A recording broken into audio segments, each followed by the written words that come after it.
സമുദ്രമെന്നത് ഒരുപാട് രഹസ്യങ്ങളുടെ കലവറയാണ്. മനുഷ്യൻ ഇനിയും ആഴത്തിൽ ഗവേഷണം നടത്താൻ സാധ്യതകളേറെയുള്ള ഒരിടം. ശാസ്ത്രജ്ഞർ സമുദ്രത്തിനടിയിലെ ഏറ്റവും ആഴമേറിയ കുഴി കണ്ടെത്തിയിരിക്കുകയാണ്. മെക്സിക്കോയിലെ യുക്കാറ്റൻ പെൻസിലിയോയുടെ തെക്കുകിഴക്കൻ തീരത്തുള്ള ചേറ്റുവൻ ഉൾക്കടലിലാണ് താംജ ബ്ലൂ ഹോൾ എന്ന ലോകത്തിലെ ഏറ്റവും ആഴമേറിയ അണ്ടർ വാട്ടർ സിങ്ക് ഹോൾ കണ്ടെത്തിയത്. സമുദ്രനിരപ്പിൽ നിന്ന് 1380 അടി താഴെയാണ് ഈ ബ്ലൂ ഹോൾ എന്ന അത്ഭുത ലോകം ഉള്ളത്. നിലവിലുള്ള 990 അടി ആഴമുള്ള ദക്ഷിണ ചൈന കടലിലെ സാൻഫ യോഗിൻ ബ്ലൂ ഹോൾ ആയിരുന്നു ഇതിനു മുമ്പ് ഏറ്റവും ആഴമേറിയ കുഴി.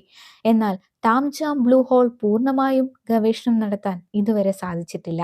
കുഴിയിൽ ഭീമാകാരമായ ടണലുകളും ഗുഹകളും ഉണ്ടാകാം. അതായിരിക്കാം ഇവയെ സമുദ്രമായി ബന്ധിപ്പിക്കുന്നതെന്നാണ് ശാസ്ത്രജ്ഞരുടെ ഗവേഷണം. വീഡിയോ ഇഷ്ടപ്പെട്ടാൽ സബ്സ്ക്രൈബ് ചെയ്യാൻ മറക്കില്ലല്ലോ അല്ലേ? Thank you all.